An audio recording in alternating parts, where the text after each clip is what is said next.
Alex, you are the market leader in our West and Central Florida offices. And what are the brokers telling you?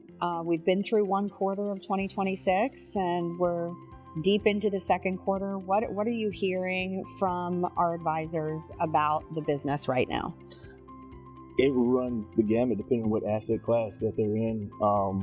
Speaking specifically of our office brokers, they've had tremendous success in the last few years. I think we had the biggest office deal in 2024 here in Tampa.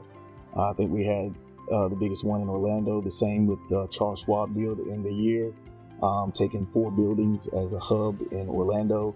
And then we, last year in 25, completed the Siemens Energy deal, which was the largest deal maybe in Florida but definitely in Central Florida.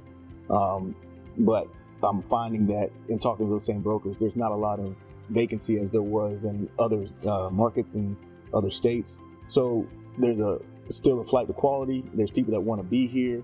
We've got, all the good metrics as far as sun, as far as, quality of life, things that bring in people that want to put a hub where your state is or where your city is, but we don't have the space for them. So if they want to come into our state, they're gonna likely have to wait for development in West Central Florida when they can maybe go to Miami and get a space, sort of right away and not have to wait, except for the customary time for the build out. And so I realized that in office specifically, we're competing against all the other markets more so than just competing against the MSAs in between in different states. Yeah. What about retail? Retail's been steady. That's my background, and I know that rents have been driven up to a place where, I don't know how much further they can be pushed. You can only pay so much for a hamburger or, for your clothes or whatever. But the market is supporting it. And these companies do need to grow. But specifically for retail, we need to get to the point where we get to the metrics where we can build more space, because that'll invite more brands in. And things have been steady as they are, but I think there's a lot of room for improvement and growth. And talking to our brokers, we just had our Colliers Executive Exchange a week ago. And that was part of the conversation, is how are we going to get to the next step?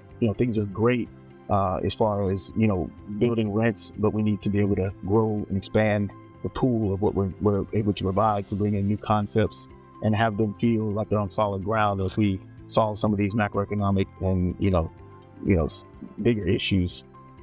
Right. Multifamily?